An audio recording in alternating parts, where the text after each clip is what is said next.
What's up, everybody? Welcome to another episode of Two Worlds Podcast. I'm Jake, and with me, as always, is the Faye Valentine to my Spike Spiegel. It's Casey. What's up, buddy? Not much, man. Since we're coming at this late, I got ready for bed, no contacts in, and I've took some NyQuil, so this is gonna get weird. No contacts, no makeup. You're getting the real Casey. Yeah, this is raw. All right, let's get right into our news. We're about split, but I'll defer to the lady. All right. So apparently, the rumor is Blade is set to appear in Moon Knight. So does that make you more excited for Moon Knight, or just kind of status quo? Nah, it does. You know, I love Blade, and I'm pretty hyped for that show. So I think it's going to be cool. And speaking of Moon Knight, did you, or not Moon Knight, Blade, did you happen to hear any of the Eternals spoilers or nah? No, but I feel like you just gave one away. I mean, it just depends. It's just an after credits thing. It doesn't tell anything else besides that. Like, do you want me to?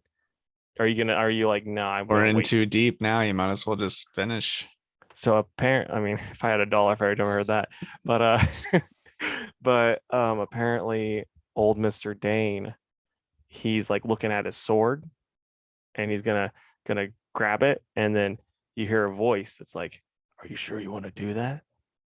And it's Masara Ali's blade talking to him. So apparently, like the thought is that Black Knight is gonna actually have a part in Blade. Well, I hope he does, because I hear that we don't get any Black Knight in Eternals, which Yeah. made me wanting to see the movie. But anyway, and actually, I guess this isn't that surprising, but the audience reviews are much better than the critic reviews. That's usually how it goes. And it's like I always have trouble when it's something like a Marvel or a DC or even a Godzilla movie where like there's a fan base for it, because they're gonna just automatically go loved it. It's the same thing as like I still haven't seen Captain Marvel, and I'm not like too enthused to see it, and mostly because it's just another Marvel movie that kind of feels pointless. But there's the people that love it that are like, oh, it's great, but then like there's very hard to believe. And the same thing with the people that overly hate it, they're hard to believe because like both sides are just trying to overcorrect for the other, and it's just like I'm like, man, y'all both are terrible. Yeah, for sure. I still want to see it. Like it's probably going to be fine. It's going to be Yeah. better than Captain Marvel. Like I don't know, it just, the part about the Eternals that always made me go like, dang, that looks cool, is like the insane Jack Kirby art. Because like it's just like Jack Kirby balls to the wall, just bat crap crazy art. And don't get me wrong, there's times where I'm like, this is a bit much, but there's other times where I'm like, where he's like drawing the Celestials and stuff, and you're just like, holy crap, this is insane. How does, like he had to have been on an LSD. So you're not getting that with that. Like you can clearly tell just from their costumes, it's very toned down. Yeah. Though you get that clip of a celestial in the trailer or whatever, and that looked pretty inspired by Kirby stuff.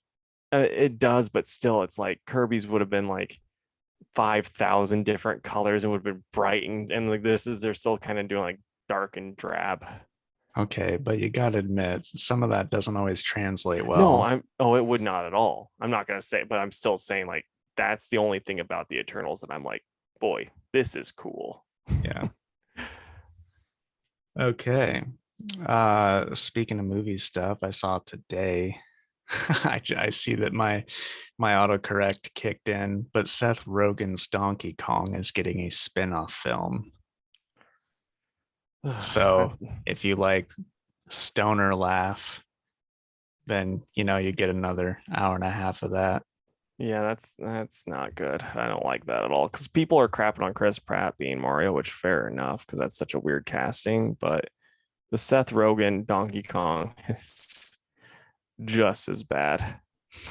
Like I can like Jack Black Bowser, I'm like, yeah, okay. Charlie Day, Luigi, I'm like, I guess that's fine. But yeah, I don't like the don't like that. Don't like that at all. I don't either, but Um, I'm still 1000% in on seeing the movie. yeah, I'll probably watch it someday. It's gonna be right. I'm gonna have a double feature of that and Sonic. Dude, Sonic's good. I know you liked it. I just haven't gotten around to it.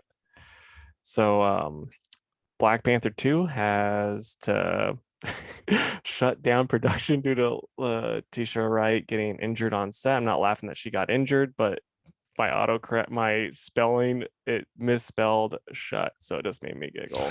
Yeah. we've got Seth Rogers and crap down production.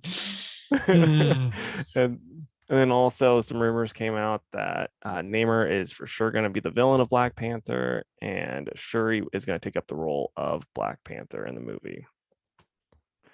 So, and it's like we had rumors of that dude that got cast as Namor here. I don't remember who he was, but I just remember being like, boy, this dude's not near hot enough to be Namor. So that's a bit of a letdown. Because like the one thing with Namor, I don't think with him, like personally, I always think he should be probably Asian or white because that's how I always look at him. But like really, race doesn't matter as much with him. It's just like you got to make sure he's hot. That's like the one thing. So it's like, I mean, I was thinking like someone like Jake Dilly should be cast as the role, like a Jake Dilly type at least. And like this dude was not one of those. Yeah. Well, I mean, I tried out for the role, but they said, sir, in that speedo, we just can't. There's Fair like enough. Fair enough. one, your price is too high. Two, we'd have to change this to an NC-17. Yep, And exactly. can't do it. All right. I honestly don't have strong feelings one way or the other about that. It's just dumb making Namor, I guess, the villain of a Black Panther. Maybe I mean they kind of shot themselves in the foot with the first Villain. one. They'll be Yeah. friends by the end. But it's just kind of dumb that they killed off Black Panther's like two of his like what three villains in the first movie. So it's just it's kind of that was a poor choice on their part. The movie itself is fine, but that was a bad choice. Yeah. Speaking of more movie stuff, Patty Jenkins's Rogue Squadron production has been delayed. The release date hasn't changed as of yet. It's still set for December of 2023, but production has been taken off the schedule. Any reason? No.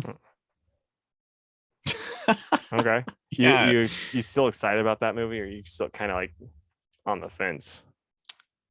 I was excited till I watched Wonder Woman 84. Yeah.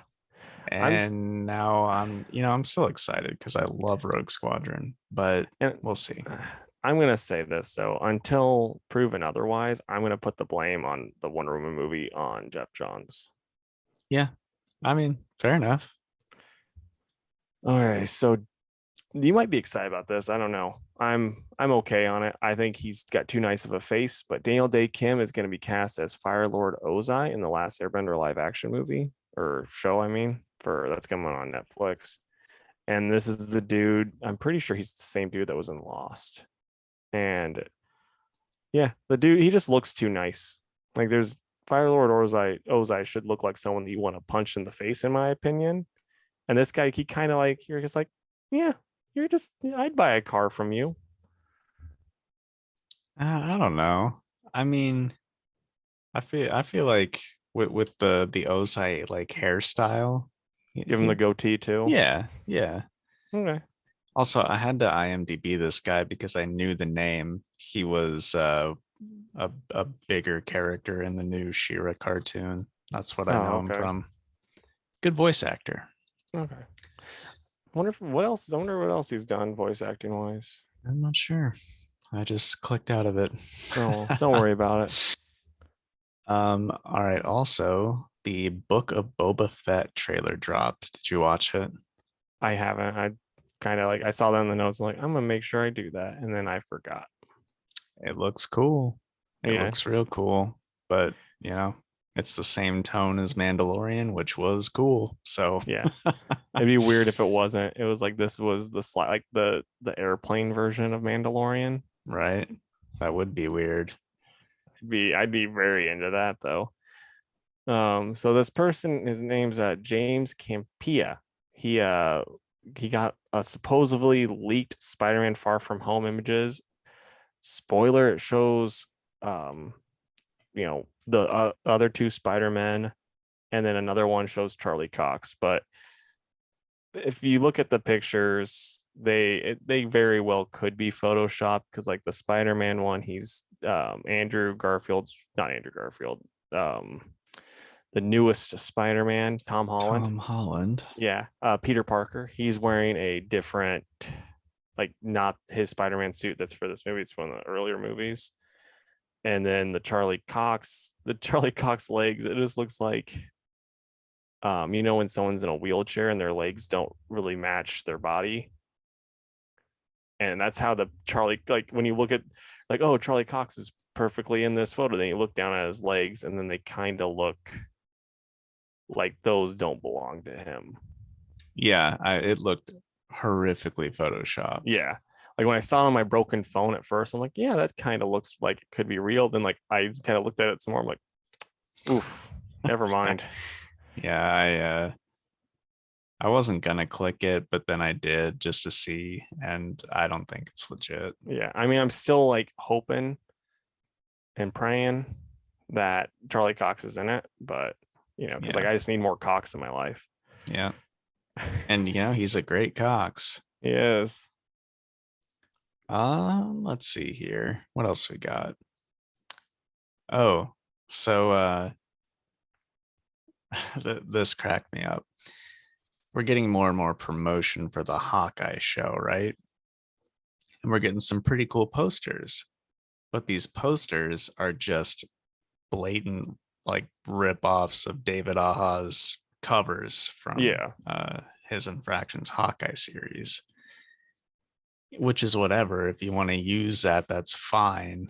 But I guess there's some like crediting issues there. And let me see here. I wrote down who it was.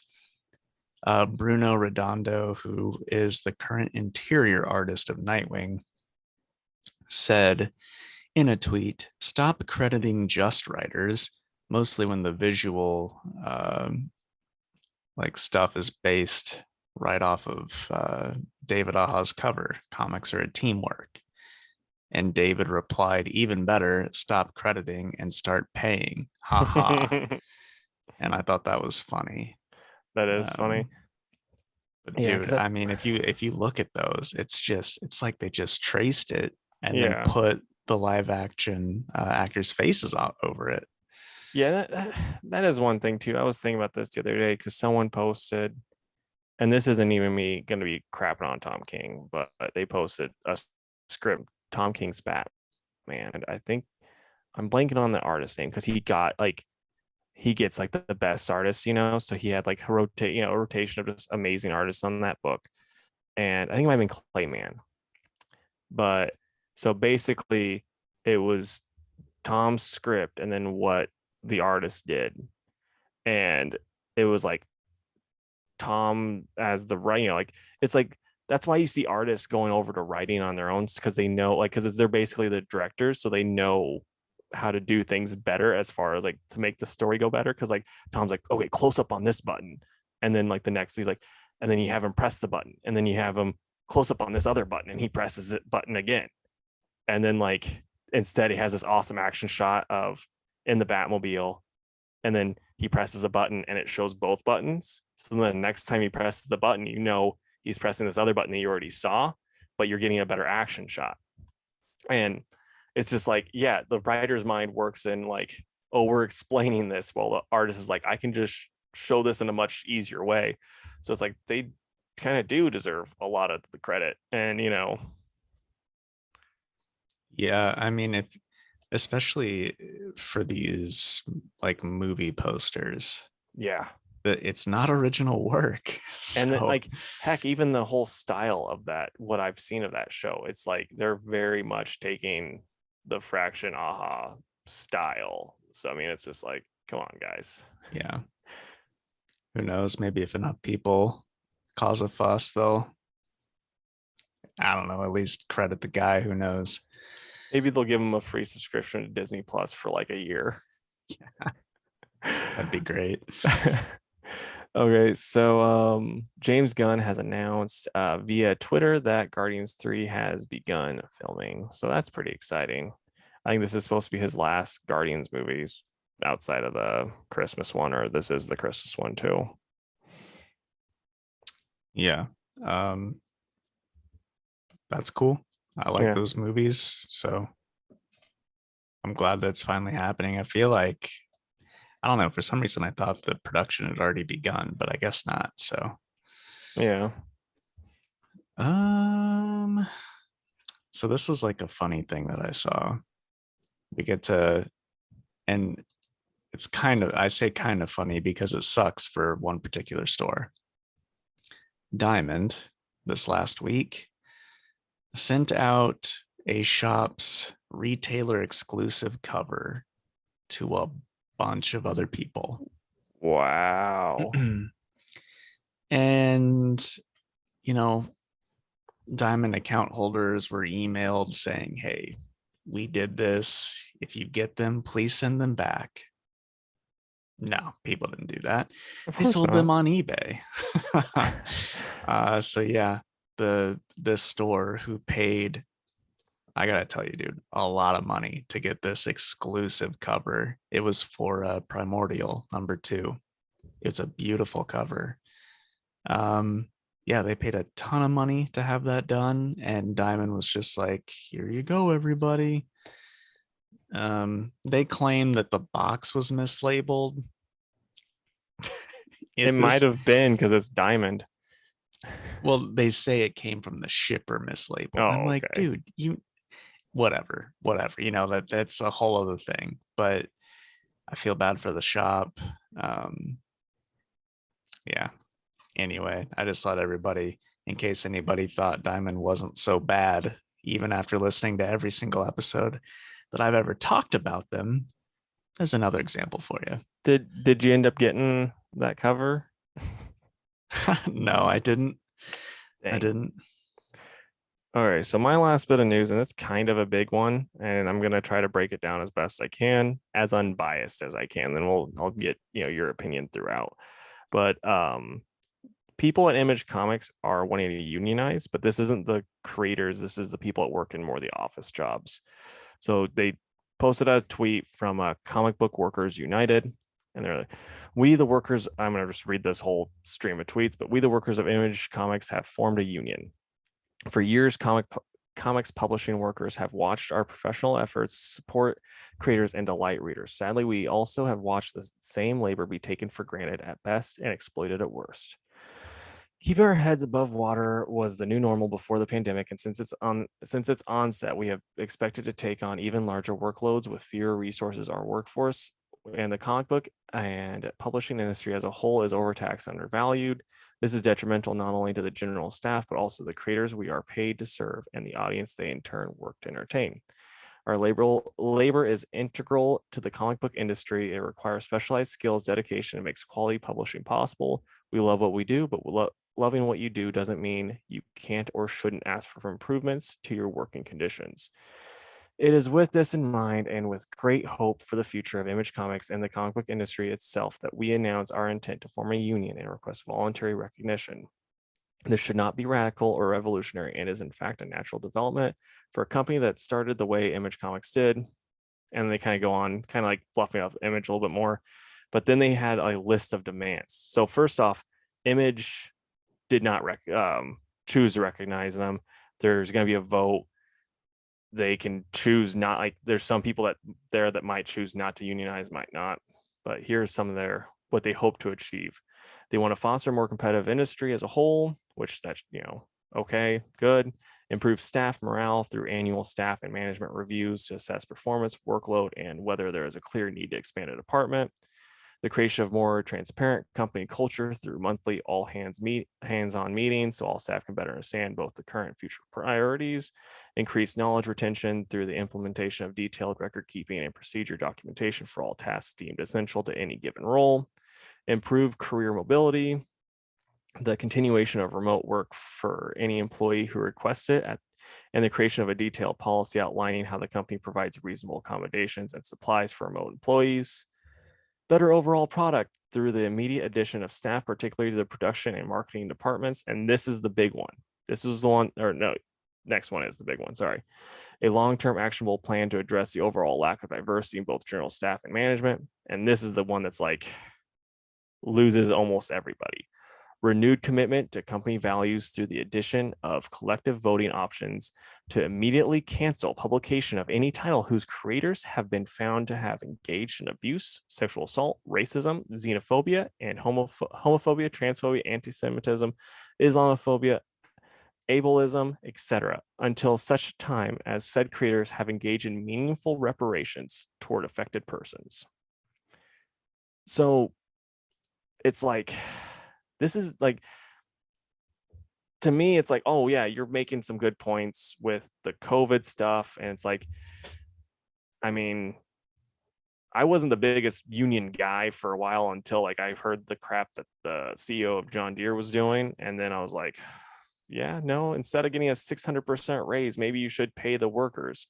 So I get that, but having these guys unionize and then be like, and then we want to decide what gets made is a bit much. I don't know. What's your opinion on this? I agree with that completely.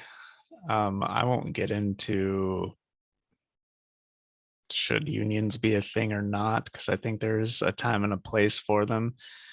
But I saw a couple other demands that they wanted too. One of which was that, and this is where they lost me, they wanted to be able to work from home, but they wanted Image to pay some of their utility bills.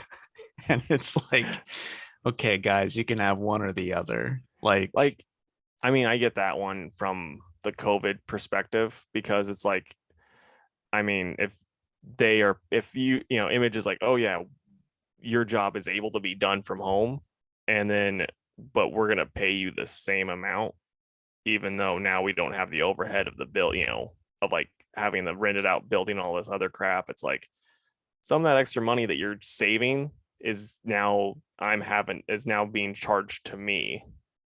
So like right. I can understand that. But if they're choosing to stay at home, no, if they're choosing it, it's a different story. it is. And when I was a newspaper reporter for a while, and you could write off a certain percentage of you like utilities for working from home, but I couldn't be like, hey, newspaper place, pay my internet bill because I'm working from home. And it's just that stuff mixed with them choosing what gets made. I mean, nobody's gonna vote that through. Yeah. And it's like, I think this is, a lot of people are saying this is gonna like really hurt Image Comics if it happens. And I do agree. It's just, some people were even saying like, yeah, if they vote that, you know, because it's one thing too to be like, oh yeah, we don't want anyone that's a rapist, you know, and it's like, okay, cool, everyone agrees with that. But then they're like, well, it's also just anyone that might have tweeted something bad that we disagree with 30 or not 30 years. Twitter wasn't a thing 30 years ago, but 10 years ago. Right. And then maybe they even deleted the tweet, but if someone screenshotted that tweet and they saved it, and then they show me, that guy doesn't deserve to make his comic book. That's a bit stupid. It is. It is. I guess we'll see what happens in the coming days or weeks, but I don't know. I think they bit off more than they could chew with this one. Yeah, And even if it does get passed, creators have other options at this point that's just as good as Image. So yeah, Substack's probably looking pretty nice. yeah. Um, Another interesting legal thing that happened this week, the US Department of Justice is suing to put a block to Penguin Random House buying Simon and Schuster from Viacom CBS for $2 billion. And they're saying that that is going to make Penguin Random House too big and have too much control over the market, which, let's be real, is pretty much all of it. Um, I don't really, I mean, people on both sides are saying like, this is fine. And another, the other side is like, this is the worst thing that could happen to, you know, printed press. I don't really know which one is correct. Um, you know, PRH seems to know what they're doing when it comes to book distribution.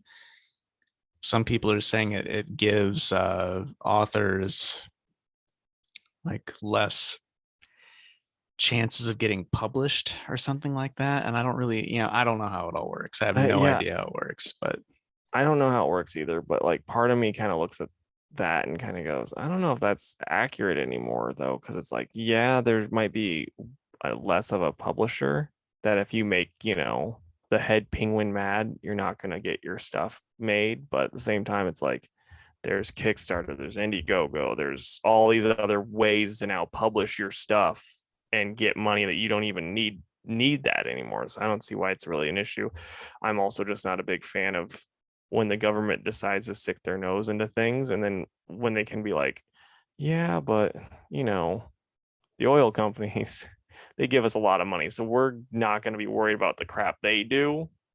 yeah. But like Penguin Random House, that's what we need to be focused on. So Yeah, that always kind of makes me roll my eyes. no, I agree. Um, Again, I guess we'll see what happens there, but yeah, I don't know. And then my final thing, Casey, let me ask you, have you been missing Ra's al Ghul in your life? I mean, I've been missing Rachel Ghoul a good bit. Yeah. I can't say it. I'm sorry. It's I just just, I can't. I just don't get it, man, because we grew up with the same cartoon. Yeah, well, it just sounds weird. That's Not when not the Kevin, point of this. not when Answer the Kevin, question. I mean, I'm kind of like, I'm mostly just in the cartoon form because like he's never hit for me in the comics too well. Well, maybe this will hit, sir, because he is coming back for a big event in December called the Shadow War. I assume it's going to be the first big bad of Williamson's run. Yeah. Um, but I guess Talia will also be a part of it and just the league in general.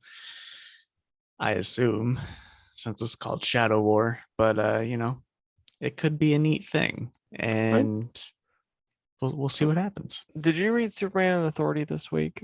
Yeah, The way that kind of ended like, hey, we're gonna see them again. So maybe that's gonna have something to do with it. right. And I guess in one of the Batman Urban Legends comics, there was a story that kind of alluded to this happening.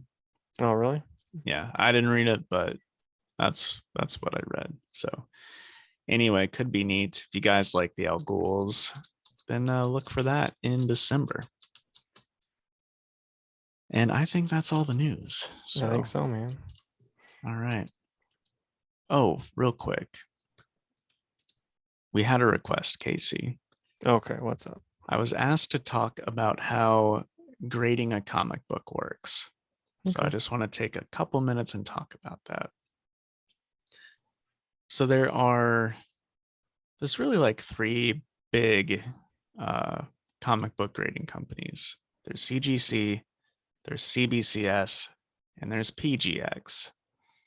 Most people will laugh at PGX and don't really count that. So I would, if you're considering getting a book graded, I would go with one of the other two. I've What's wrong had with PGX? apparently like people have sent the same book to all three companies, and apparently the results from PGX are laughable. And any graded books from PGX do not fetch anything comparable to the other two companies.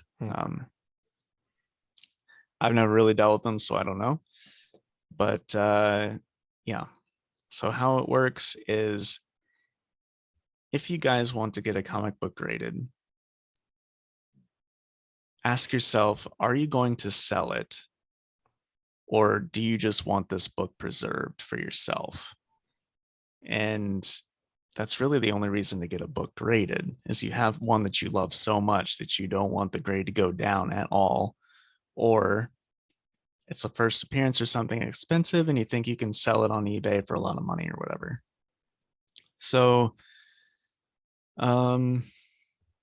CBCS has a free you can make a free account with them, where CGC, at least at through the shop, there's a paid subscription. It's yearly, I think, but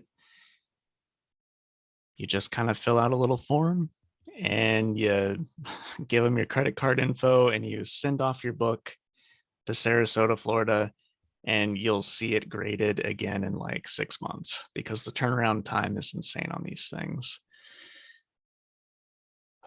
I don't know why they don't hire more people to make the grading process faster. If the books are piling up that much, it's like, man, hire some more people. But anyway, either start your own account or see if there is a participating shop that that has an account and will send stuff off for you. And in case Casey was going to ask, Comic Headquarters used to do that for people. But if I'm honest, people just got way too annoying and I stopped doing it because 6 weeks into their 6 months of their book being gone, they're like, where's my book? Any news on my book? And the answer is no. Once you send off your book, you don't hear anything from these places until they say, we're sending it back to you. I wish they had like a Domino's pizza tracker, but for your book, it's like, we've received your book. It's getting Well, graded. they do, but they let you know when they get it, and then it just sits in preparing for grading, and then Yeah. it's like shipped. Yeah, no, So I want it to also then, like, I want to have like the little pictures like in the Domino app, and then it'd be like, oh, we're grading it. Now we're slabbing it.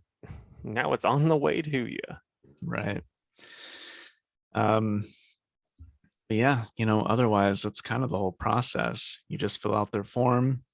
They'll ask you what the book is. You have to put in exact details like the title, the number, the year it came out, and then your declared value of the book. Because here's where CGC gets really annoying. They will charge you more money depending on how much you say the book is worth and how old the book is. If it's a modern book, you're probably looking at like 40-50 bucks. But if it's like a Silver Age book that you think is worth $3,000, they're like, oh, well, we're going to charge them $75, even though we don't grade it any differently than we would any other book. I guess their thought process is they're going to sell this for a lot of money, so let's get them for a little bit before that happens. Why can't you just lie? You can. I mean, you can lie. You can only lie about your declared value. Yeah, But that's that's the what I'm saying. gray area, right? Yeah. Because if I find Hulk 181 for $20, is it $5,000 because that's what it's fetching on eBay, or is it $20 because that's what I paid for it? Yeah. It's however you want to look at it. Yeah. If like if I get Incredible Hulk 50, the last of the Al Ewing's, Immortal Hulk, 50, it's priceless to me. So like, how do I do that? Well, you have to come up with a number Oh, okay. because the form, it's an electronic form. You can't go on unless you fill out all these Oh, okay. things. Like Crushing Um, Lobo #1, $2 million.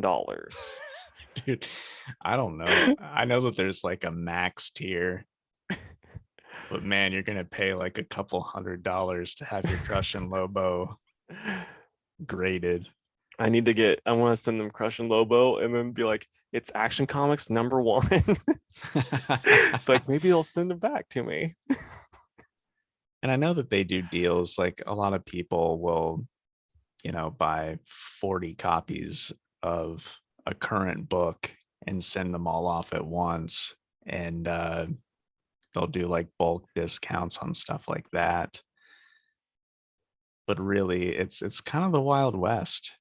And the thing I like about CBCS, they're starting to like have comparable prices on eBay for certain things. Like people are starting to realize, oh, CGC isn't like the only one that's decent.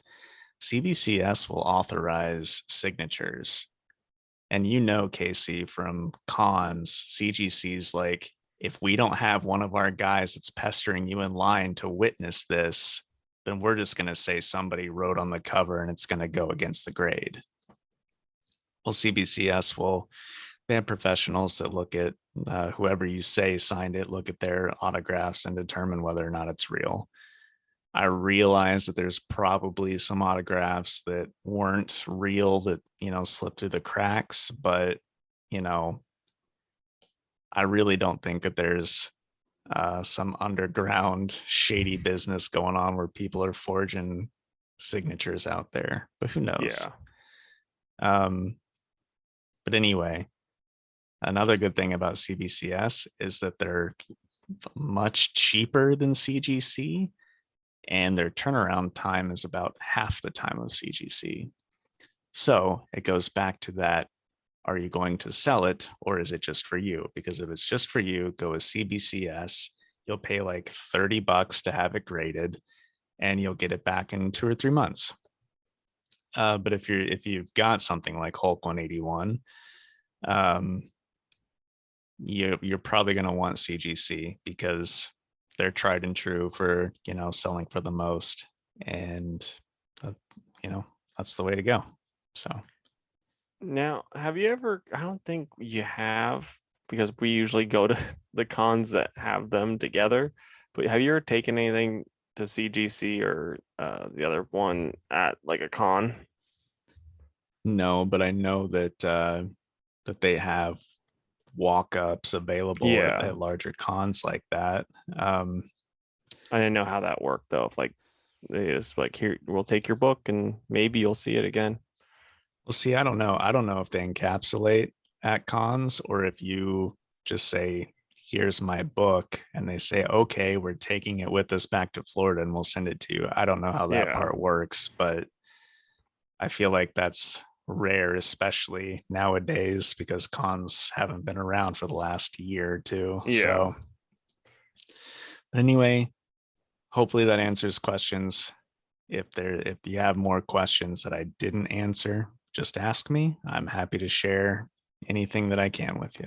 So, all right, folks, now we will take our ad break. And when we come back, Casey and I will talk about the comics we read this week. So we'll be right back. All right, Casey, what are we going to babble about I for the don't know. YouTubes? Can you hear my dog snoring? Because I can hear it in my headphones. No, I can't. Okay. She's just like, she is sawing logs. Should we build some hype for our spinoff series? Yeah, man, let's do it. Cool. So Casey and I are working with a band right now to have a pretty cool theme song made up for the Anime Boys for Life spinoff podcast that we're doing. And we're also working with a very talented artist to draw our likeness, I guess, for the headers for those episodes too. So lots of exciting stuff. We've decided on the first anime that we'll be watching. I don't know if we want to share that just yet or not, but Let's wait for like episode 0 to share that. yeah. But anyway, we're getting serious about it, folks. I And started it over the weekend. I watched like 3 episodes, and I'm really liking it so far. So nice. I still haven't got to start it yet because I mean, we're doing this at midnight. So that tells you how my schedule's been. yeah, But no, I mean, I plan on it. I bought a notebook so I can actually take notes and do all that. And I've been writing down in my head different people that we can have as guests. Because when I told Dad that we are doing an Anime Boys podcast, he's like, if you ever have guests on there, I wouldn't mind being a guest. dude, I'm fine with that because he's No, watched I more am too. anime than anybody I know. I already know his introduction is like, I already know what I'm gonna say. It's like, we may be anime boys, but he's an anime man. I've got a couple people in mind for various shows too, so it'll be fun. It'll be Yeah, nice just to talk with friends about for what sure. everybody likes. So Well, I think we'll have to find a different service other than Zoom though, because I think we have to pay for more than one person on Zoom. oh really? I think I read that. That could be a lie, but Well, we'll see how it goes because this is too convenient right now. yeah. And then because I know because I want to get Clint on when we either talk about Yu-Gi-Oh or Pokemon.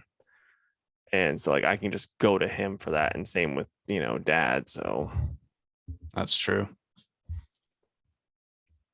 All right. Well, we'll have more for you guys in the future on that, but get excited. It's going to be a good time. unless you hate anime, then it's probably not going to be the Yeah, best. probably not for you. Yeah, you're gonna be like, Just stick to this main series. you're gonna be like, cut the animes, keep the boys though. Oh gosh. All right, guys, welcome back. Thanks for listening to the ad.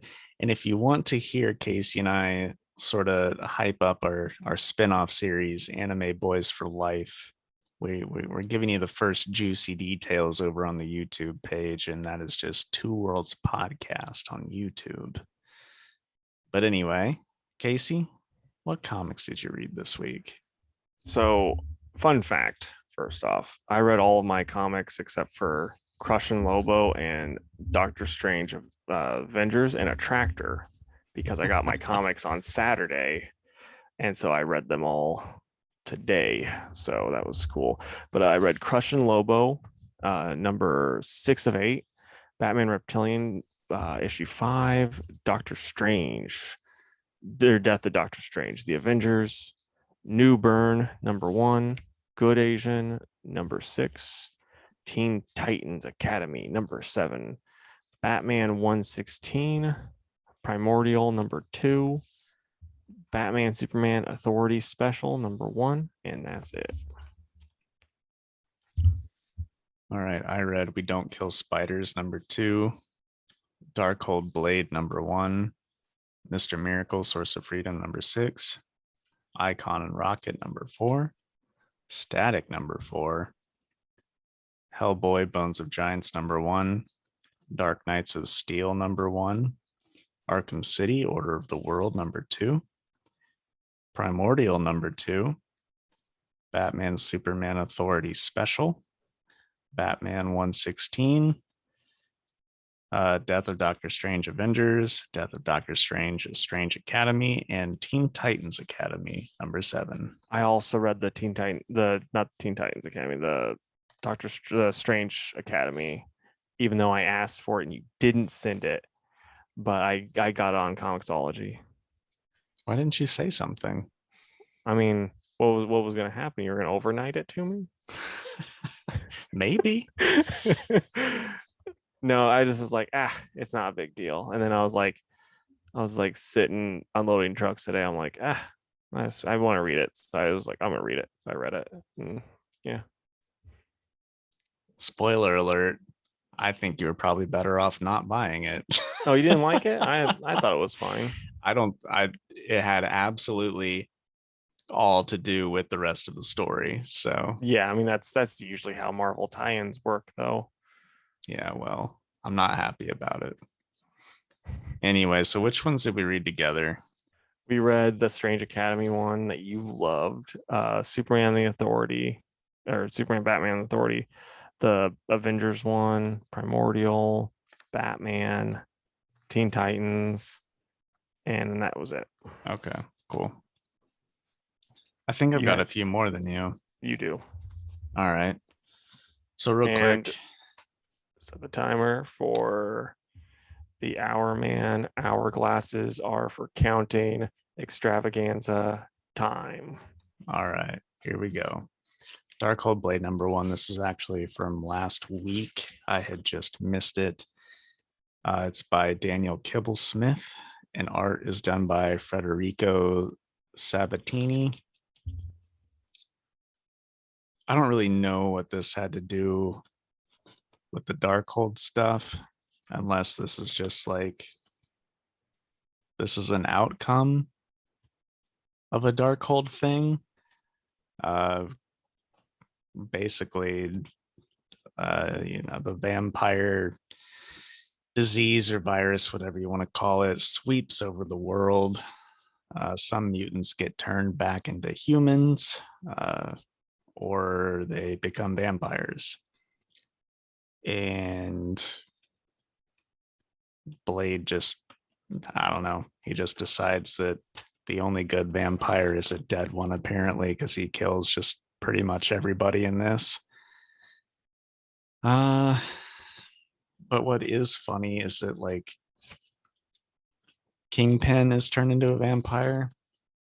So he's just holed up in this tower drinking like all the blood, of course, and he just looks like the Blob, which is silly. But yeah, anyway, like it's a fine one shot. It's just like, what does this have to do with anything that I read before? And we're only getting these one shots, dude. And that's kind of the problem I have with the Strange Academy one. It's like we're not getting a death of, well, we are getting a death of Doctor Strange 1 through 4, but we're not getting that with Darkhold. We're getting the Alpha, we're getting the Omega, and then in between are the one shots with all the people that are on the team. This had nothing to do with the story, so it bugs me. Um, the art was cool and the story is whatever, but I'm giving it a 4 out of 10. Yeah, I mean, with that, because with the Strange Academy, that or the Death of Doctor Strange, like with that, it's like the tie-ins don't really matter. I'm just here for the ride, basically. But with this one, it sounds like the tie-ins should be way more important than they are. And it's like I think Orlando probably should have written all the tie-ins. Yeah, that I agree with completely. Because then it would actually like, oh yeah, this is gonna come back in some sort of way. Yeah. But I feel like the entire event is the Alpha and the Omega. yeah. Anyway, I'll do another one real quick. We Don't Kill Spiders #2. The writing and art is done by Joseph Schmalke. This was pretty neato. We just get Vikings and black magic and demons and a big fight amongst all of them.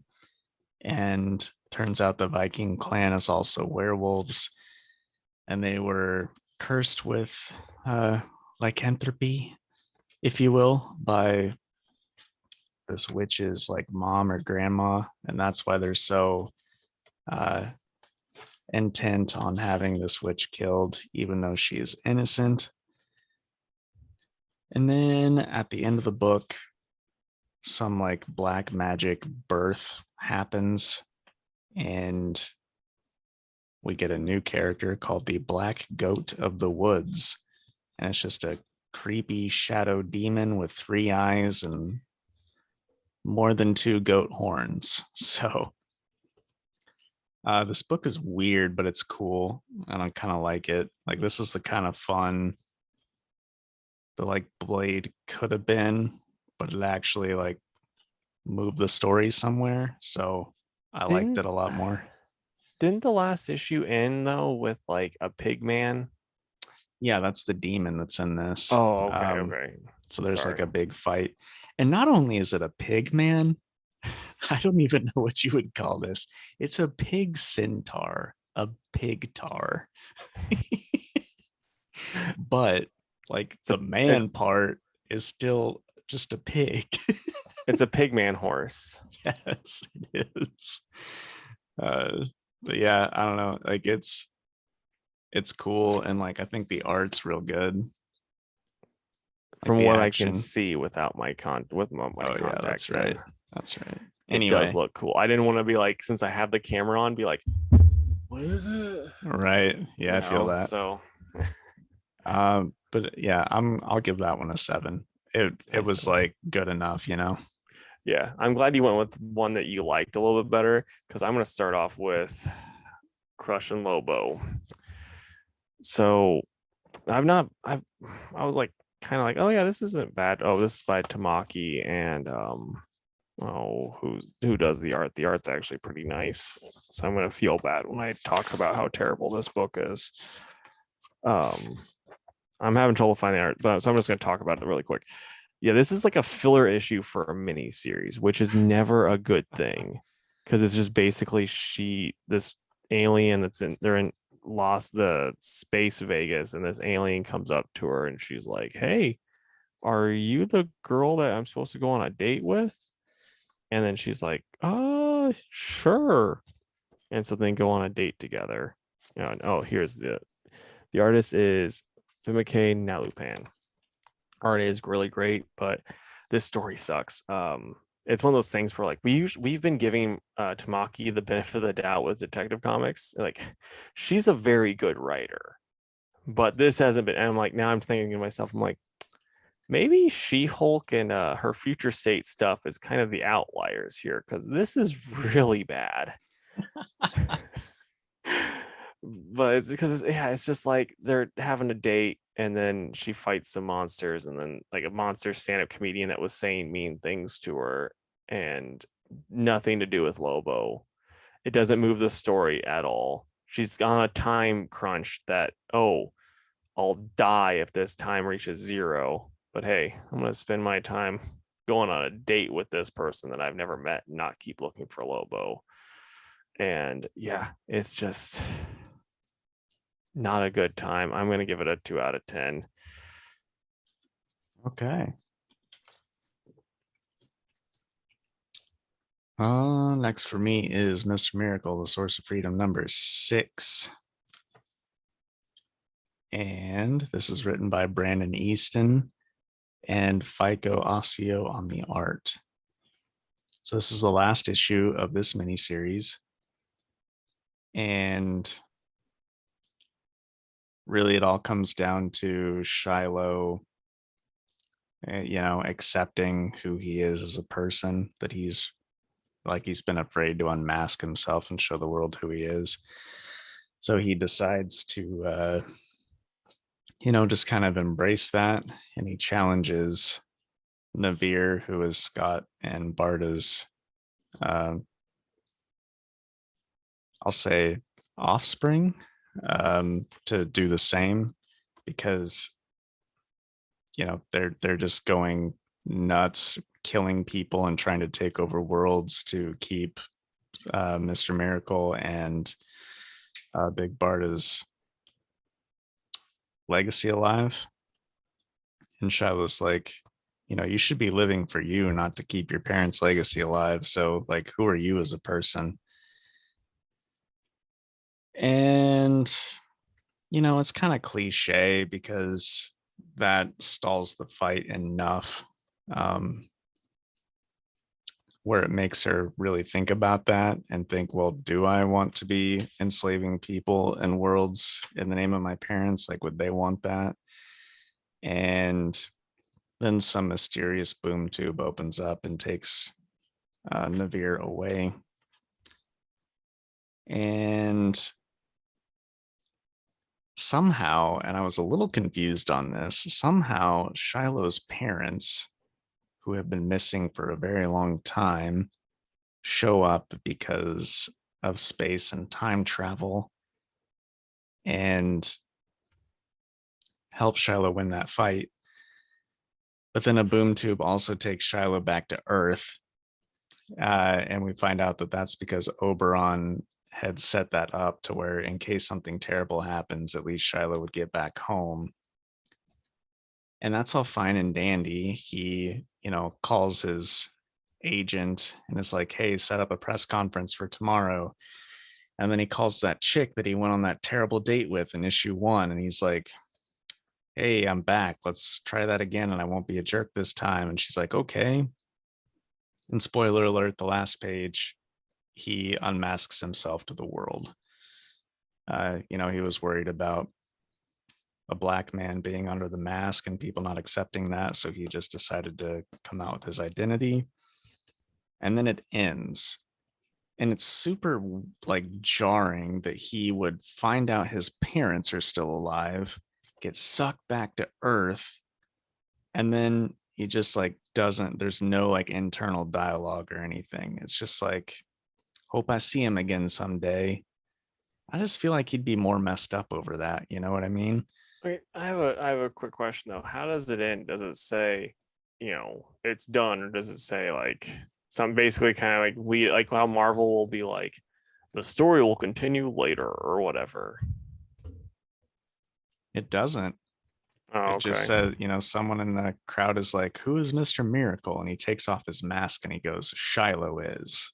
And that's it. And then the guy's like, okay, but who's Shiloh? See, I don't know. He just gets back to Earth and he's like, I'm going to go on a date and I'm going to tell everyone who I am. Maybe I'll see Yeah. my parents again. I don't know. It was just kind of weird. Yeah. Well, Overall, I I'm mean, the issue was good though. I mean, I liked it.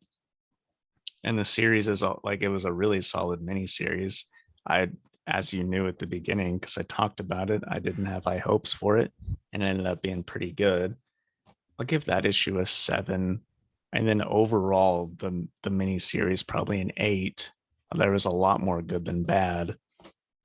It was just kind of a weird ending. It's like they didn't know how to wrap it up.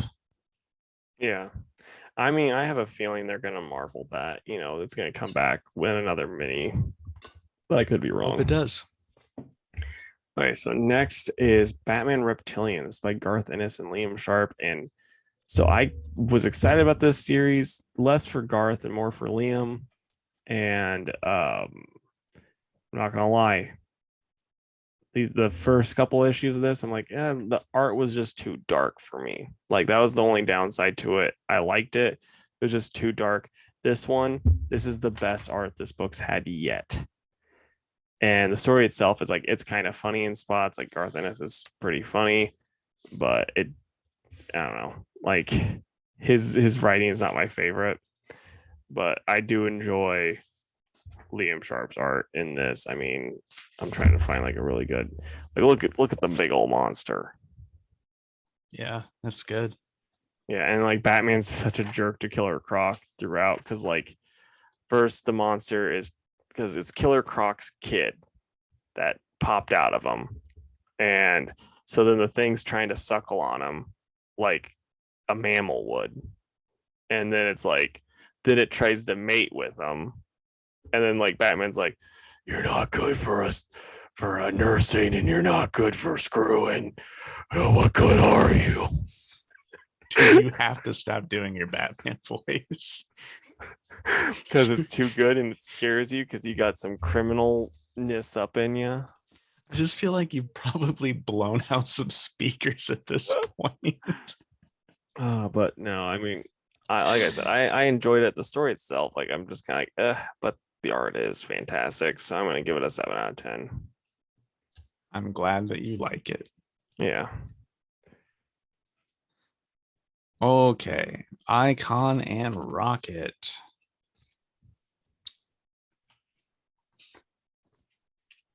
This was written by Reginald Hudlin and Leon Chills, and art was done by Doug Braithwaite. So yes, mysterious lady save Rocket's mom, and then Rocket and and Icon are fighting this alien that is trying to kill Icon. And Rocket makes a bunch of dumb mistakes, and it's just like telling people on the street, hey, if you've got a gun, shoot the alien because it's the bad guy. And they're just shooting blindly into the street and like almost hitting people. And then she'll like grab the alien and throw him through a building and almost hurt people. And Icon is trying to fight this like mega crazy alien assassin while also trying to stop Rocket from like destroying the city because she's new at this and doesn't know what she's doing. But yes, at the end, well, by the end, I should say, the bad guy kind of gets away.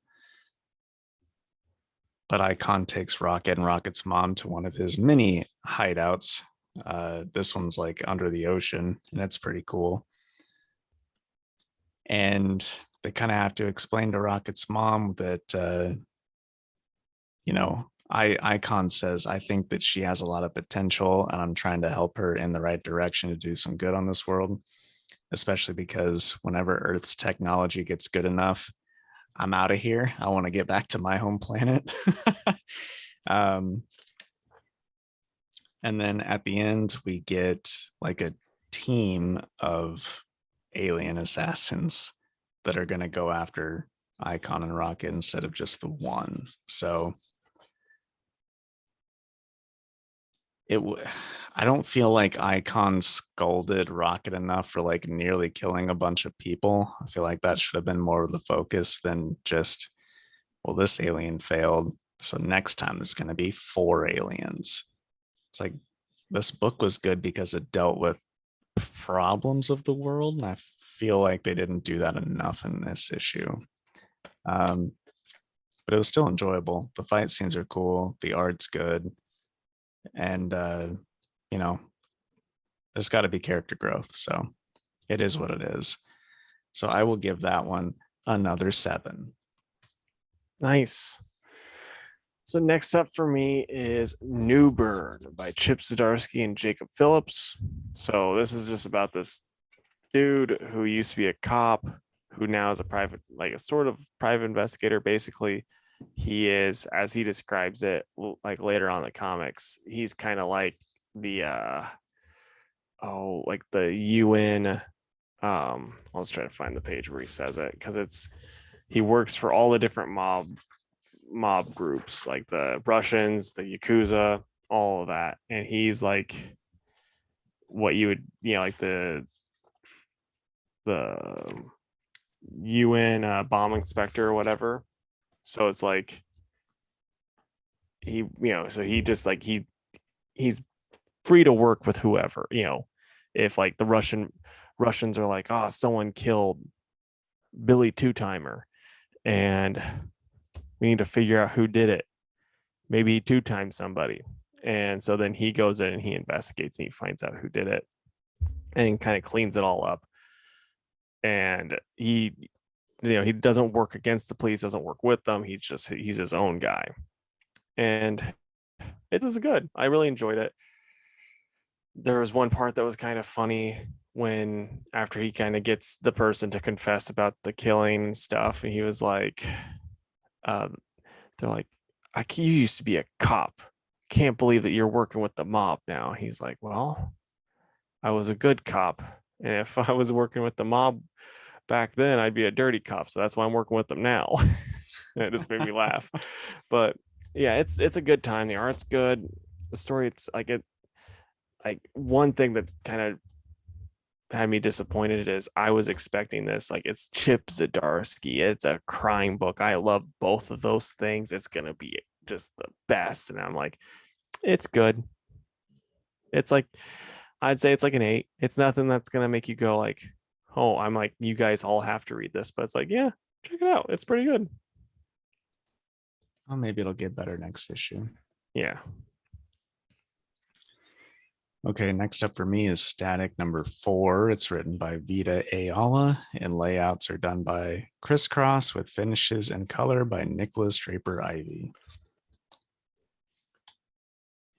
And yes, so the evil company that spread a bunch of experimental gas on children at a peaceful protest is now trying to round up all the children so that they can monitor them and do experiments on them. They go to Virgil's house and try to pull we're just agents. We want to help and cure anybody that's been affected by the gas. Virgil's parents are having none of it, and send them away. So Virgil decides that he is just going to suit up and go break out the kids that have been taken by these people. And on his way out, he runs into his sister, who hands him the coat to his suit. And she's like, I'm not going to try to stop you, and I'm not going to tell mom and dad, but here's your coat. You're burning up a lot of energy whenever you use the lightning powers. So there's like, she included glucose pills into a pocket of his coat, which I thought was pretty neat. And she's like, there's also a button in there that will alert me whenever you push it. And because she works for she's like an EMT for an ambulance service. So she's like, if you do that, I'll know something is wrong, and I'll bring a couple ambulances to your location. So I thought that was like a pretty fun and practical way to do that, sister knows you're a hero kind of thing. But anyway, Virgil goes and meets up with some of his friends, where these kids are being kept, and they know they're being kept there because some tracking on a girl's smartwatch, and they run into gosh, I'm blanking on his name. It's the guy with the flame powers that's the bully at his school. You'll have to excuse me, guys. It's 1:30 in the morning. But anyway, he shows up, and he and Virgil tussle around a little bit. And it kind of ends with Virgil getting his face burnt pretty bad by the bad guy. And then it's a to be continued. So I'm still really liking this book. This was a cool issue that dealt with, the other side of him getting powers and being a child still. And then also balanced with some really good fight scenes. And the art is just ridiculous on this book. I love it so much. So this is going to get a 9 from me. It was one of my favorites of the week. Right on. Okay, so next up is going to be Good Asian, and this is by we'll find everybody really quick. I know one of the people. I wish it just had their full name on the cover. Come on, I should have been listening. But really quick, while I'm looking, I do want to show you this is probably the coolest thing, way you've done a panel layout I've ever seen. So for those that are just listening and not watching, they're smoking. So as she blows out the cigarette smoke, it's then them talking throughout, and it's so well done, so cool looking. And yeah, he's just investigating who the killer, he's still investigating the same murder and everything. This book is really, really good. I've just enjoyed basically every issue so far, I'd say. And this one's about the same. It's just a good time, and I wish I could find the creatives on it without, just saying their last names. But yeah, I mean, it's gonna be in, I'd say, probably I hate copying, following Jake and saying the same exact number, but so I'm gonna say a 9.5 out of 10. And I'm just gonna Google it because I don't feel like looking. But yeah, can't possibly find it in that 20-page book. I know, dude. I'm having trouble So the first thing that came up when I typed in good Asian was a good Asian restaurant near me.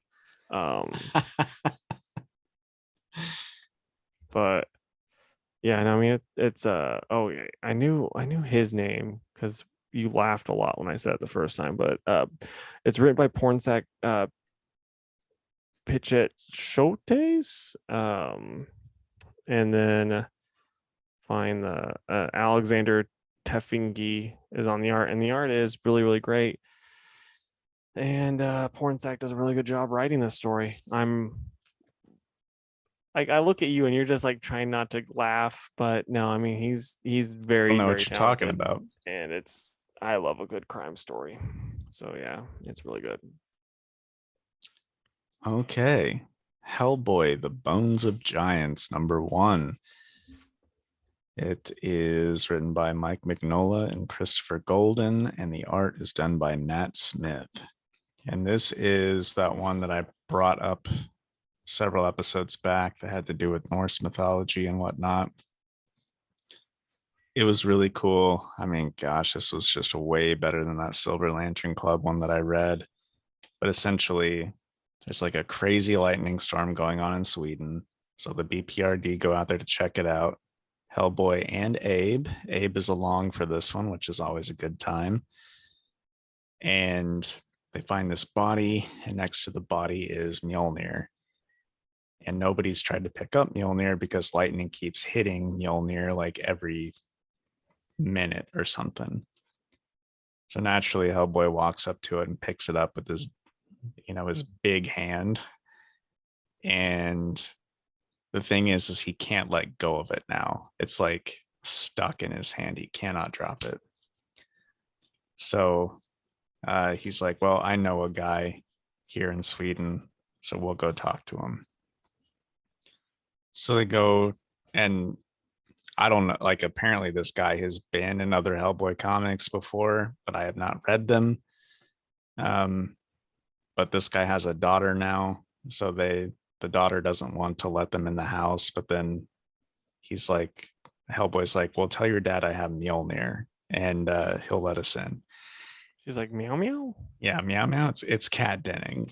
But anyway, they come in and they're cool, even though they weren't in the past for whatever reason. Like I said, didn't read it. And the guy's like, well, you can stay here for the night, and then tomorrow we'll figure out what's going on with all this Norse stuff. And Hellboy's sleeping, and in the middle of the night, a giant talking squirrel comes up to the window. And he's like, hey, Hellboy, you got to stop him. And Hellboy's like, what? Who? He's like, the guy, whose name is Aikman. It's like, hey, Aikman's running away. So Hellboy looks out the window and sees that. And he runs in to get Abe, who's asleep in a full bathtub, which I think is hilarious. He's like, Abe, we got to go. Aikman's running away. So they run down the stairs, and there's just a bunch of zombies. And it says to be continued. That's how it ends. It's just like over. But it was cool. I really, really like this. This is like, prime Hellboy in my opinion. So 9 out of 10. Wow, we're just throwing nines out like we're a German person saying no. Not really. I've given 2. It's mostly 7s. And I mean, it's 3 in a row. Well, So whatever. Yours was a 9.5. yeah, because it's just a little bit better. All right, so all I have left is what we read together. Okay. Dark Knights of Steel #1. It's written by Tom Taylor and art is done by Yasmin Putri. I really like this book. It's Tom Taylor doing what he does best, which, by the way, at the end is killing somebody. Nice. But basically, Jor-El and do you know Superman's mom's name by chance? I mean, I knew it at a time, but I'm blanking on it now. Okay, well, anyway, instead of just putting Clark in the spaceship and sending him away. They're all in the tube and they blast off and they land in like, the Middle Ages essentially on whatever Earth this is. And the castle guards ride out to meet them and they're going to shoot them with arrows and kill them. But Jor-El like blasts them away with heat vision. And then they just kind of become the new rulers because all the people think they're gods. And they're not like evil by any means, but they also don't say no to that, which is weird. But anyway, there's also another, like a neighboring kingdom, and uh, the Dark Knights of Steel version of Black Lightning is the king there, King Jefferson. But anyway, it cuts to 19 years in the future, and Bruce is actually the bastard son of Jor-El and is kind of like the head of the guard, the king's guard for Jor-El. And Bruce has his Robins that get info for him and whatnot and scope some things out. And they find a witch, and magic is strictly forbidden in the L's kingdom.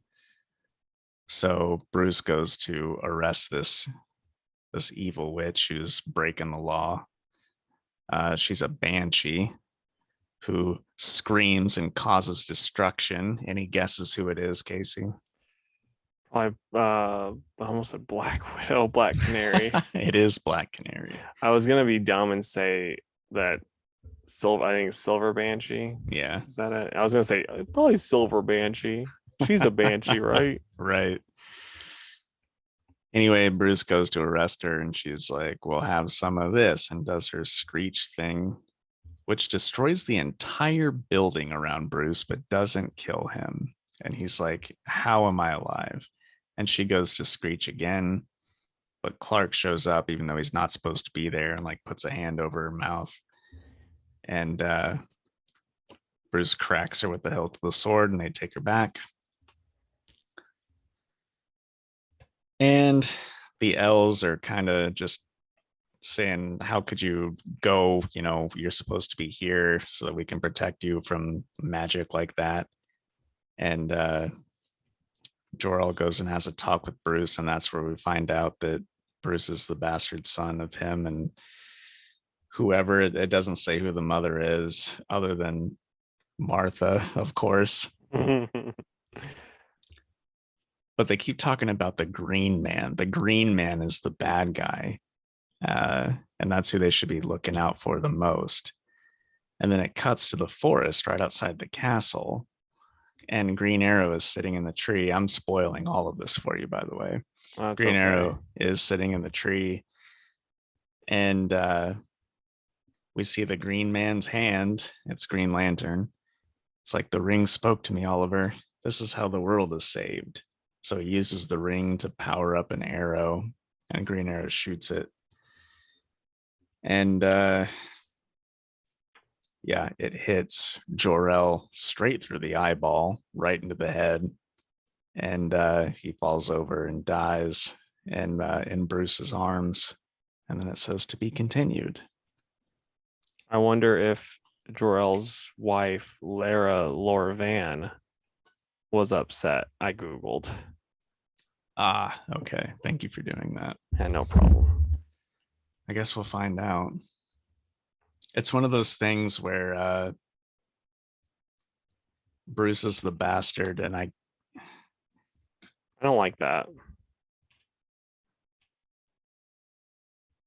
I mean, it's an Elseworlds title. It's whatever. Yeah, I know, but like, so for me, with an Elseworld titles, the character should still be kind of the same. Like, for instance, the time when I think it was like Superman became Batman. It was like, did you hear about this one? Mm-hmm. All right. So basically it's like Superman, he gets raised by Thomas and Martha, and then it's like, they just couldn't have a kid, and so it's Superman, but it's like how Superman would be raised by them. It's still like they're keeping this stuff true to the character. And it's like all of, when it's just being like, oh, we're gonna call this guy Bruce, but he's actually not, he's not, you don't even give, like, they should have made him like the son of the king and queen of, the Gotham City, the Gotham whatever thing. So Well, I think at least Bruce's mother was the queen of this place before the L's came in. Like the yeah, dad died and then there was an affair or something like that. Because he mentions like, you should be next in line. And Bruce is like, but I'm a bastard. The people won't accept me, which is very, medieval fantasy bastard prince thing to say. yeah. So I don't know. I mean, I'm sure we'll get more backstory as it goes along, but I don't know. Everything was done pretty well here. It was just a cool fantasy story with, DC elements to it, which is really all I wanted in this book. And the art is absolutely outstanding.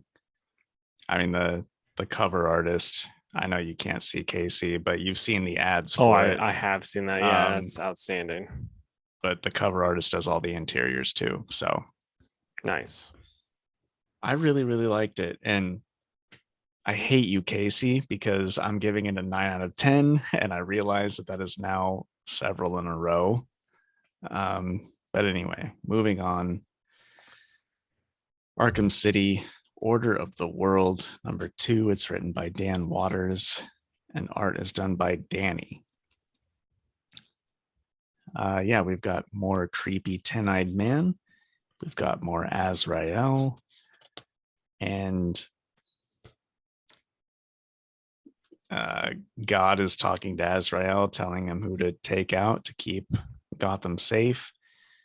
Meanwhile, the 10-eyed man is convinced that the ghost of Jeremiah Arkham, or whatever the Arkham guy's name is coming back to claim all of them and create an Arkham City instead of just the asylum.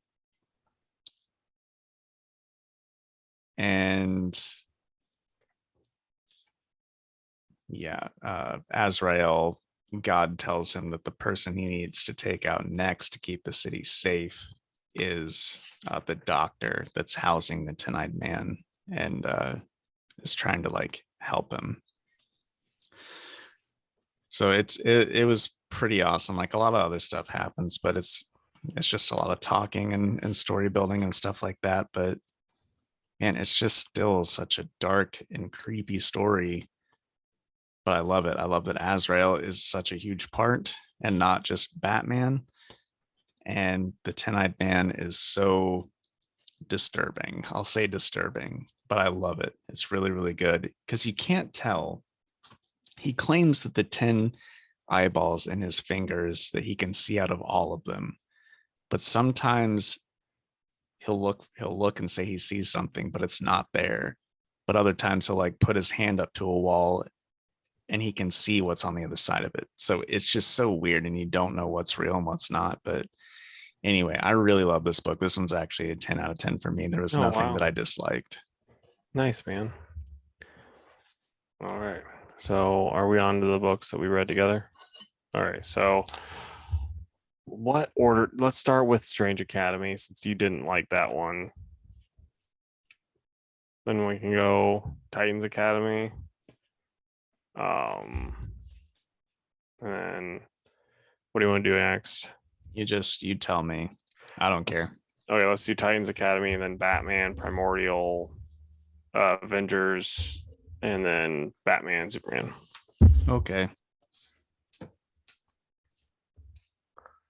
I'll let you start. Well, I will. Might as well. I have it on my. I'll pull up on my phone really quick. So yeah, with the Strange Academy, it's by Scotty Young and Mike Del Mundo on the art, and then we had a bunch of other random artists kind of pop up for these one shots, and then yeah. So I mean, we kind of know your initial thoughts, but even though this was pretty heavy with Enchantress in the main story, what'd you think?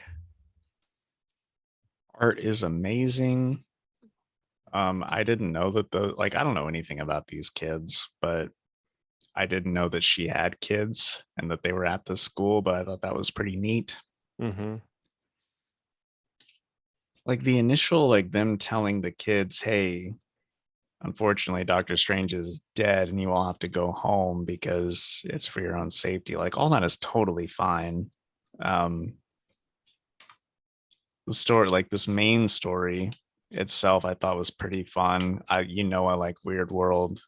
Um, What was the lady that was in this that was trying to kill the wizard? Was that the same lady that was in Weird World? Oh, yeah, yep. that's what I thought. Yep. So that was a fun callback, especially because Mike Del Mundo did all the art on that Weird World title. All the fights were cool. Like I loved watching Del Mundo tell this story through his art. Mm-hmm. It's just like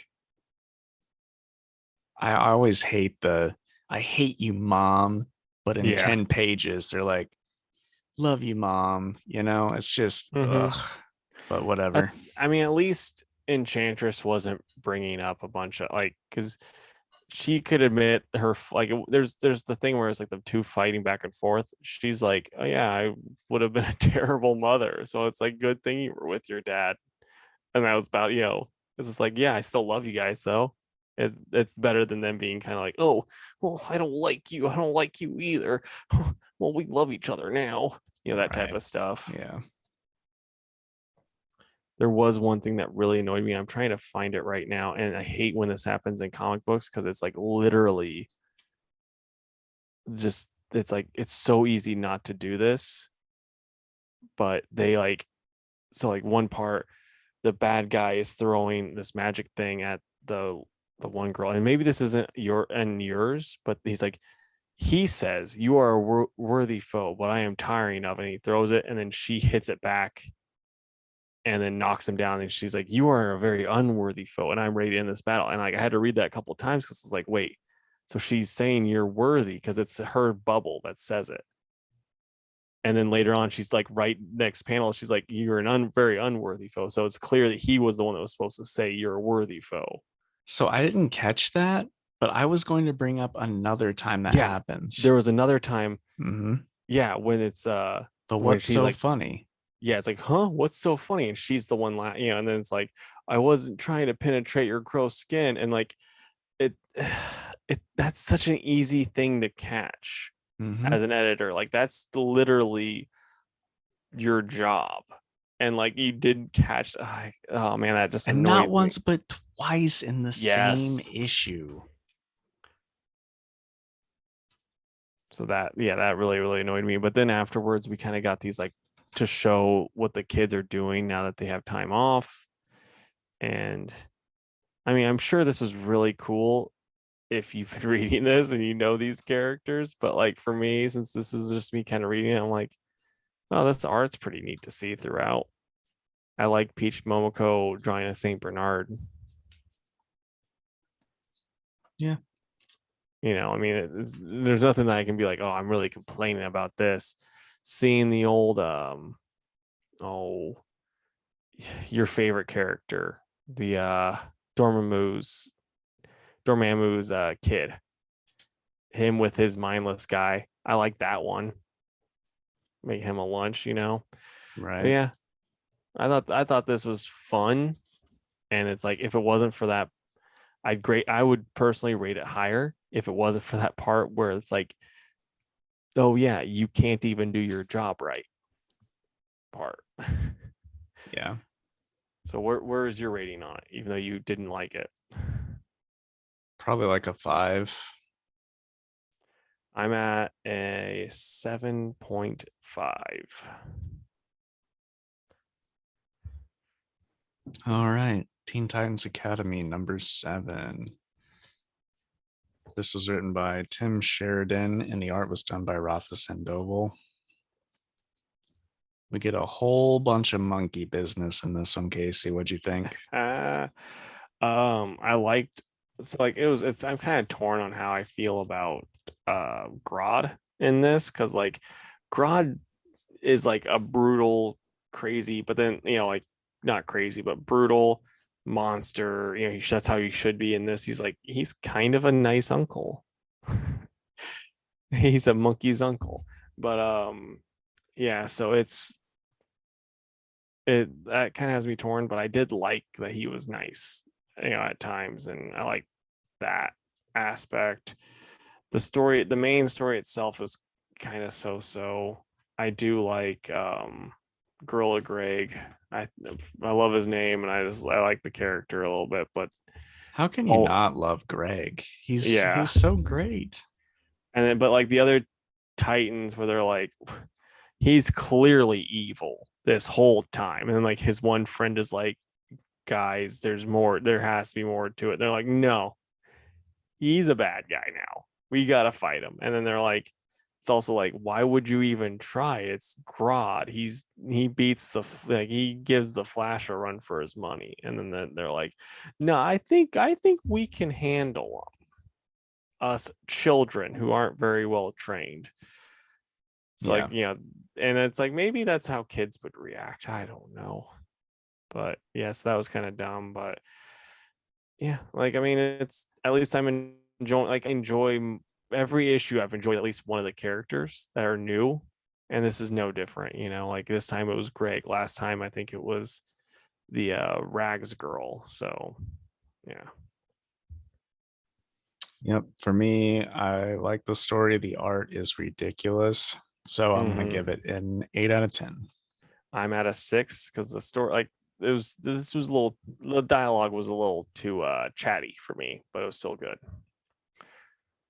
Okay, so Batman, and this is by James Tynion with Jorge Jimenez on the art, and I actually really like this issue. I've been pretty low on all of them so far, but this one, the art's hitting at a 10, the story's hitting at like an 8. You get some cool stuff going all down. I'm all about it. What do you think? I'm with you. I really like the two one-page, full pages we get of Peacekeeper and Batman before they charge at each other. It was super cool. Mm-hmm.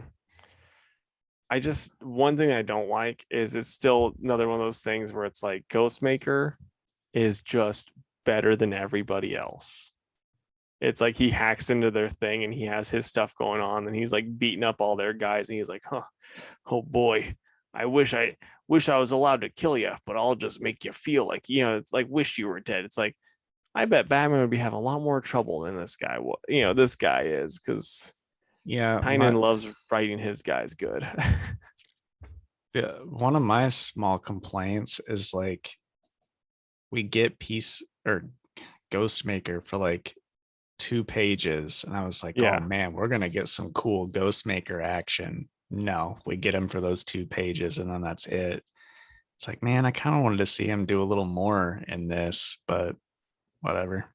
Yeah, I mean it's one of those things too that where Tynan has himself written in a corner with him because it's like he's made him way too awesome and with no actual faults. So it's just like he could probably end this pretty quick, but that's not what they want. So they, really can't. And then the backup issue, it's another Batgirl story, and it's by Becky Cloonan, Michael Conrad, and Jorge Corona on the art. And I'm going to also say Sarah Stern on the colors because there's parts where I'm like, this art's okay. The colors aren't great. But then other times where it's like the big explosion and stuff, and it just looks so cool. Like I It really, does, really, especially that one there. yeah. And then whenever the bad guy's like talking and like it does like the psychedelic look, it's just a really cool different way of taking things, and I appreciate that. Yeah. And I thought that this backup was better than the last one as For well. sure.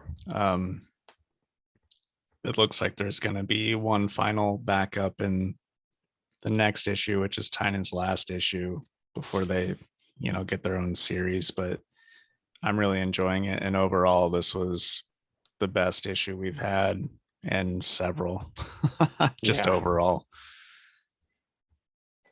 I'm at Probably. Oh, oh, go ahead. gentleman first. 8. I'm at a 9 because we got to keep that 9 train coming. All right. Then next we've got Primordial #2. It's written by Jeff Lemire with art by Andrea Sorrentino.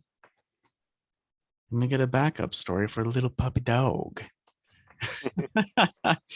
uh, which man, I hate seeing sad puppies. It makes me Yeah. sad. So I Never was read We sad. 3. I have read We Oh, 3. okay. And it rips your heart out. It does. So yeah, this issue mostly made me sad, but I still thought it was quite good. And I'm asking a lot of questions that I want answered, and I know that Yeah. will get answered, but this was just like a weird issue, but in a good way.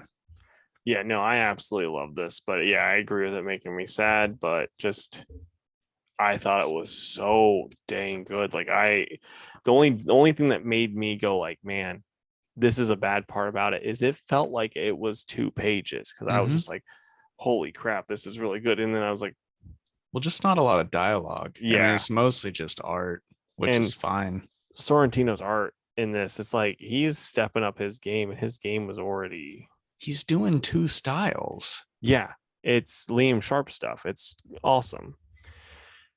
So yeah, I absolutely loved it. What would you rate it? A 9. I'm at a 10. So you're keeping that 9 train going for us at Yep. least.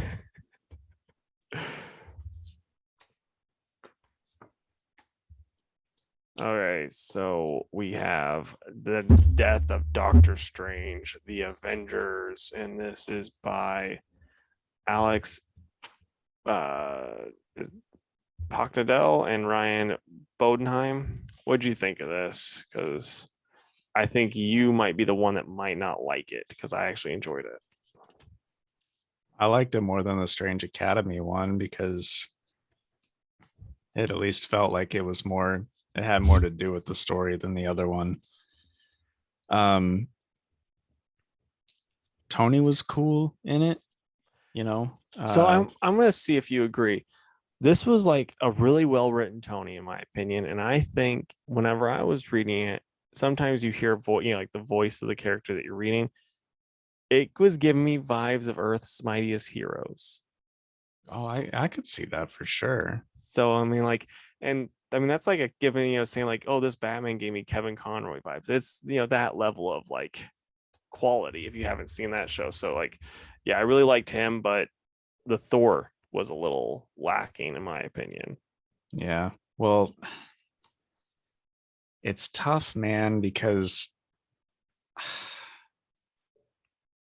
I think if you have Thor in this scenario, like again, like Ghostmaker, I feel like he'd be able to put a stop to it pretty quick, really. I mean, Yeah, they're not fighting anything so crazy in this one.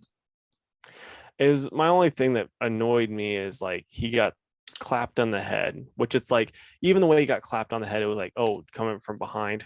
I could see that happening, but then they're like, oh, he's deaf and he's now being an idiot. It that's the one thing that kind of annoyed me with them. But That was their way of stopping Thor from like one-shotting everything. yeah, and then there was also them kind of giving it, like, oh well, we don't want Thor to kill this kid, but we need Tony to kind of figure stuff out and all that stuff too. But yeah, no, I thought this was a lot of fun. I enjoyed it a good bit. I'm hoping the rest of the tie-ins are going to be this good. Yeah, well, they won't be because Strange Academy came after and it wasn't this good. But man, the parts where Tony was like being funny were actually really funny. Yeah. Um, I really liked it. And it's funny that you say Earth's Mightiest Hero vibes because the guy that plays Tony, I think sounds exactly like Robert Downey Jr. It does. Like he's clearly trying for that, so Yeah. it works. But yeah, no, I mean, I don't know. I enjoyed this a good bit, and it's honestly making me wish I was reading Iron Man because I do miss the character. But do you miss Dan Slott's writing? No, but I think I quit reading it with Bendez's run, Hmm, okay. because it's like I went from Matt Fraction to Kieran Gillen to whoever did. I don't remember who did Superior Iron Man, but Superior Iron Man was good. And then it was Bendez, and he ignored all the stuff that happened in Superior. So it was like, because Tony was like, he was a jerk who found a way to make like this symbiote suit. Basically, it was like a techno organic thing, and then like it was an awesome suit. He was being such a jerk. He'd fix people's fix people up, all like all their issues that they had, and like Daredevil tried to stop him, but then he's like Iron Man with a souped up suit, so then like he knocks him out, then cured his blindness for like 24 hours, and then like he loses his sight again because Tony's just a jerk. But it's a good time. It's a Iron Man one I would recommend. Right on. Well, what would you give this out of 10? I'm at an 8.5. Okay, I'm at a 7. Nice. We have 4 minutes. Ooh. So real quick, we've got Superman and Batman, The Authority special. It's written by Philip Kennedy Johnson, and then art by Trevor Hairsine, Jonathan Glappy, and Scott Hanna, and who I had no idea was in it, Ben Templesmith. So Casey, thoughts? Oh, I really loved it. I thought it was really, really good. One thing that was kind of a downer for me is when Grant was writing it, they were making it so that it seemed more like a team book where everyone kind of had stuff to do, had stuff to say, all seemed important.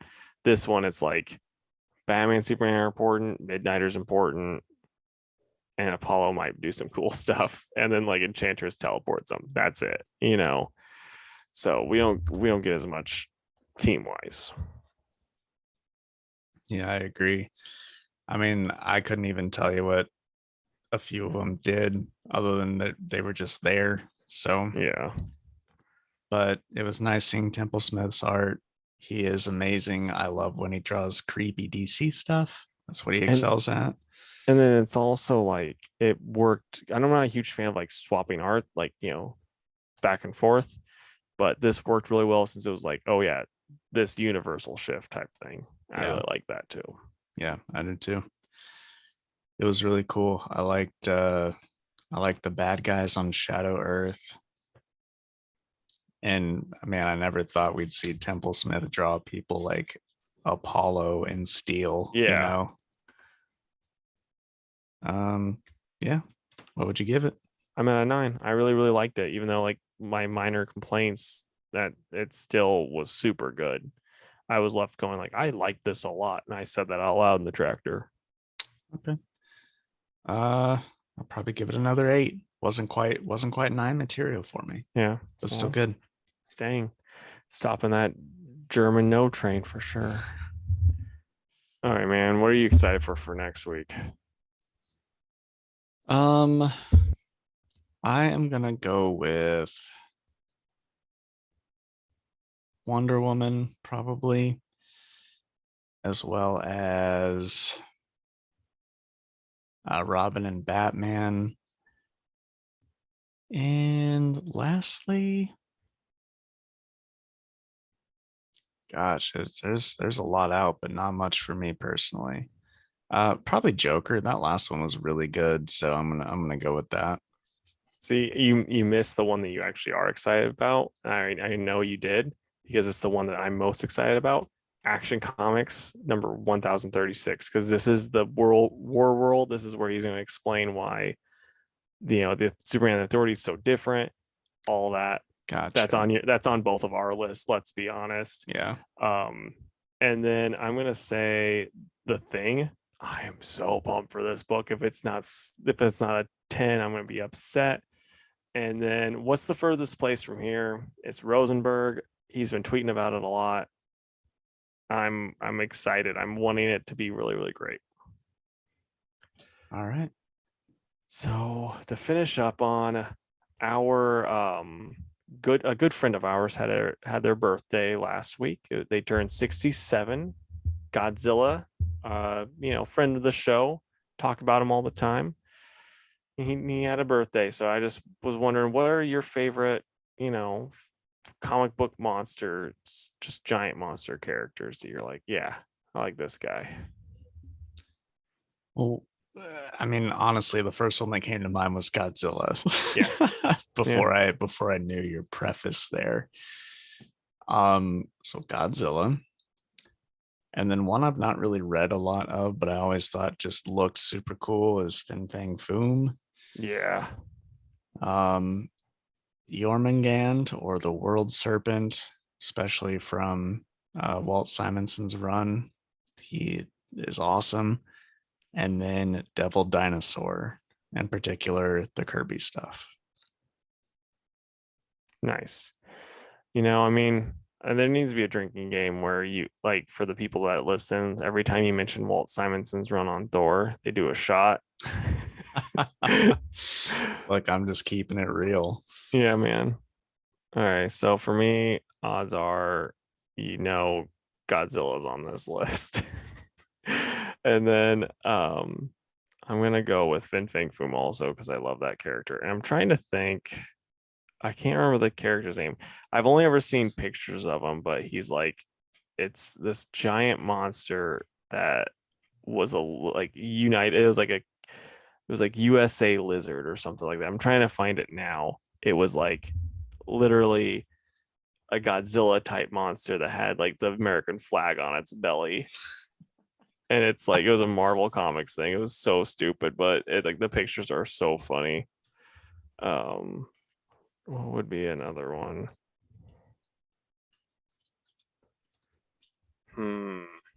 I'm just gonna say, because I'm tired, and I'm gonna use another Godzilla character. Or no, I'm gonna go with the no, This can't I'm be right. Is it Todd Ziller? yes, that is it. It's What is that name?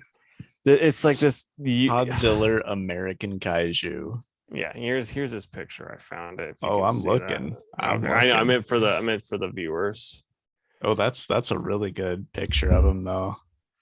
But yeah, I'm gonna go with yeah, let's just go to Anguirus. He's in that one IDW book. It's really good. Yeah, that's mine. I think Okay. that ends stuff up so we can treat it like a first date and wrap up. All right, guys. Closing plugs. If you would go to facebook.com/Two Worlds Podcast and give the page a like. You can also find us on Twitter at two_worlds_PC and on Instagram at Two Worlds Pod. You can email us at twoworldspodcast@gmail.com. And please also go to our YouTube channel. It's just Two Worlds Podcast on YouTube and subscribe to the channel. In And the comments, tell us like what animes the anime boys should watch. exactly. Maybe we'll listen to you. It's hard to say.